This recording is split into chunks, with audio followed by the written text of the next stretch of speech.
con otra connotación. Aquí no, aquí se sigue empleando peronismo o kirchnerismo.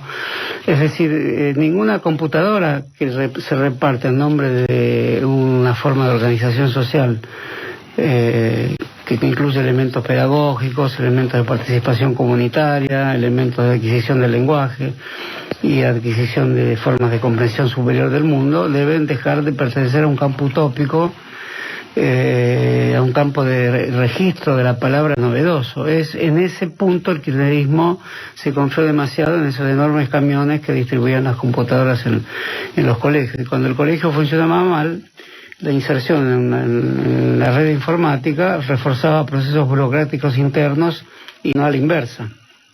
Entonces también me parece que la adquisición repentina y inmediatista de toda una herencia científico-técnica que la Argentina siempre tuvo, por otra parte, y tuvo el desarrollismo la Argentina con ese propio nombre, necesitaba y seguirá necesitando la capacidad de escribirla en las palabras convocantes que efectivamente generen la chispa de la emoción constructiva de nuevos espacios históricos, que es lo que a mí me parece que es un tema del que a mí me gusta hablar. Por eso acepto todo lo que voy a decir, no ignoro que hay intendentes que tienen que construir puentes, cloacas, no ignoro nada, solo que el lenguaje con el que se habla de eso es un lenguaje que ya forma parte de la pérdida de la esperanza de una gran transformación argentina. Una pregunta que se me ocurre es, quizás recurrente, en definitiva, ¿qué se le puede pedir al kirchnerismo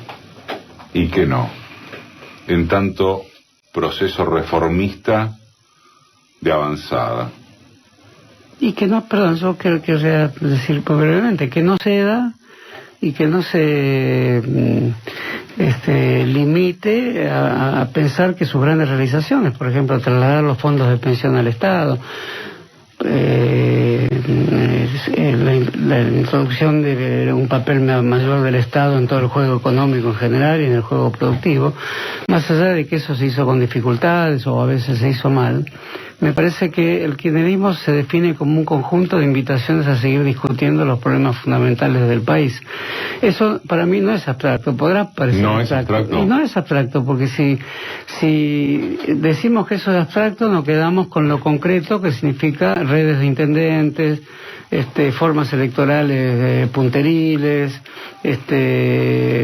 conciencias cívicas deterioradas. Entonces, para mí el kirchnerismo es más que nada una proposición ética. Paradójicamente ese es el gran problema. Cuando se descubrió que el kirchnerismo traía una proposición de tipo ético, enseguida surgieron las acusaciones de corrupción. Y surgió precisamente un tema que paraliza un país y cualquier país, que es el grado de acciones ilegales que hay en la economía, en la política, o sea, la lengua ilegal. La lengua ilegal recorre todos los países y todo el mundo, que la globalización es un único comando mundial para la lengua de lo ilegal y de lo legal. En la Argentina ocurre lo mismo. Ahora, el kirchnerismo quiso decir otra cosa, tiene que ser fiel a aquellos primeros, tiene textos, aquellos discursos de Kirchner, hechos medio en balbuceos, muchas cosas de Cristina. Entonces, la pregunta yo la transformaría en otra. ¿Es posible con el 20, 25, 30% de personas que les interesa esto, que es enorme en la Argentina, poder basarse en esto sin preocuparse tanto qué pueden hacer los políticos concretos, tengan la identidad que tengan? Espera, déjala colgada. Seguimos, cierro después del info en 2 o 3 minutos. Están González y Rubio. Que tu voz sea una marca que resuene en la red. Marca de radio. De todo corazón que me gustaría seguir con este programa con Horacio y con Ricardo hasta la 1. Ni siquiera tenemos hasta la 1, hoy sino hasta dentro de un rato, así que tengo que ir cerrando. Horacio definía la diferencia entre lo abstracto y lo concreto. Vos planteabas qué pasa cuando el pueblo no está, y estabas planteando que el kirchnerismo se estructura sobre la base de hacer vos, pero no te va a organizar, ¿entendí bien? Sí. Ok. Si a eso le sumás que la líder indiscutida del espacio kirchnerista, que es Cristina Kirchner, termina como tal en 2 años su función ejecutiva. Digo, antes de pensar en ¿con quién haces el frente? ¿Qué nombre le pones a lo que Horacio definía como un frente nuevo social y político? Sí. ¿Con quién lo convocas? Digo, ¿cuál es yo creo tiene que... un problema jacobino el kirchnerismo, entonces? Yo creo que sí, tiene un problema jacobino. Yo creo que Cristina, después del 2015, independientemente del resultado, es decir, hoy las alternativas que se presentan es un poco tomando lo que se dijo, ¿no? En mi opinión, es decir, cuando Horacio hablaba de clausurar las preguntas, ¿no? Que lo peor que nos podía pasar es que el kirchnerismo, si se clausure a sí mismo clausurando las preguntas, me parece que si va Scioli de presidente, indudablemente es una forma de clausura, está claro. Sí, obvio. Y si va Massa, que para mí es un neoperonista... Sí, es un convento de clausura. Claro, ahí sigue la clausura. Ni que hablar si gana alguna otra fuerza política también. O sea, tenemos un escenario bastante complicado. Yo creo que la presidenta va a seguir siendo jefa del kirchnerismo después del 2015, ¿no? Y me estaba acordando recién del título de esa obra de Pirandello, ¿no? 6 personajes en busca de un autor. Acá es kirchneristas buscando una organización, digamos, ¿no? O sea, la jefa está, es decir, no, eso es indiscutible, nadie puede discutir eso, pero digamos, lo que necesita el kirchnerismo es una organización que significa ¿qué? Tomando lo que decía Horacio, un espacio de debate. No hay organización hoy posible sino manteniendo las preguntas abiertas. Lo peor que nos podría hacer es ir a una organización burocrática manejada por 3 o 4 dirigentes que terminen burocratizando algo y matando algo por nacer. Me parece que el espacio es, a futuro, organización y debate, las dos cosas. O sea, la organización para el debate, para darnos un debate, para poder discutir... ¿Eso es la cámpora?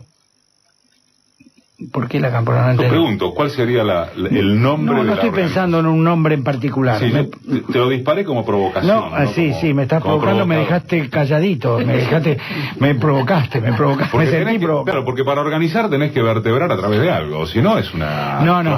yo creo que hay que hacerlo, con todo respeto por los compañeros de la cámpora, me parece que hay que hacerlo en forma mucho más amplia. Me parece que en forma más amplia significa volver a tratar de reconstruir la unidad del movimiento obrero, por un lado, que no hemos hablado. Hay que tratar de reconstruir lo que llamaríamos el movimiento nacional, con las características actuales, modernas, no el movimiento nacional de los años 50, sino con las características actuales. Indudablemente la jefa es Cristina, en eso no hay discusión, pero vuelvo a decir lo que dije antes, un poco dramáticamente, con Cristina solo, frente a las hegemonías, no alcanza. ¿Le querés poner nombre, Horacio, para cerrar a los actores?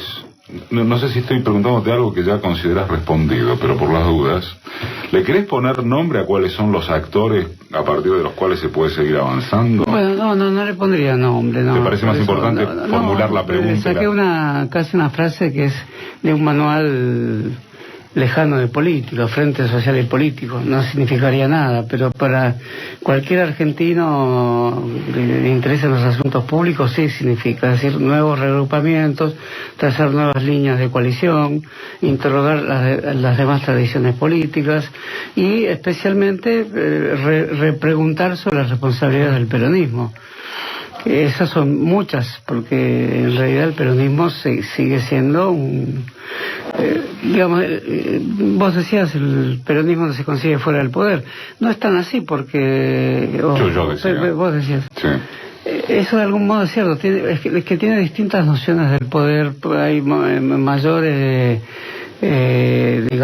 confianza en que el poder se puede emplear en el peronismo, porque la idea de que se representa al pueblo no se pone nunca en discusión, y de repente se pierde una elección con Alfonsín. Ese es el problema. En cambio, si acudimos al peronismo que estuvo en el exilio, el peronismo que generó una ética del perseguido, eso es otra cosa. No es verdad que siempre el peronismo le gusta el poder o haya estado en el poder. En realidad hay un peronismo que significa muy otras cosas en la memoria argentina. Hay una historia de resistencia. Significa una vida intelectual elevada por parte de muchos intelectuales peronistas, que también hay que seguir leyendo y reconstituyendo aquel mundo y ponerlo a la altura de las circunstancias contemporáneas. Y significa la compleja figura de un Perón, cuyo balance es necesario seguir haciendo. El Perón de los orígenes no es lo mismo que el Perón del último gobierno, que toleró medidas represivas. Y mientras que en los orígenes fue el Perón, cuya memoria hoy es la que predomina, que es el Perón que inició esta etapa histórica en la Argentina. Estos son enormes esfuerzos existenciales, diría yo, para peronistas y para no peronistas. O sea, para terminar que la Argentina con cacerolazos, con formas de expresión amorfa que significan apenas una disconformidad grosera. Yo también estoy disconforme. Y la política para mí es estar disconforme en el lugar donde se está. Eso te hace alguien con una identidad, no con un sello fijo, un manejador de sellos y de estampillas, sino alguien que está donde está con la incomodidad de la pregunta de si no habría un lugar mejor. Eso para mí es la política, ¿no? González y Rubira pasaron por Marca de Radio.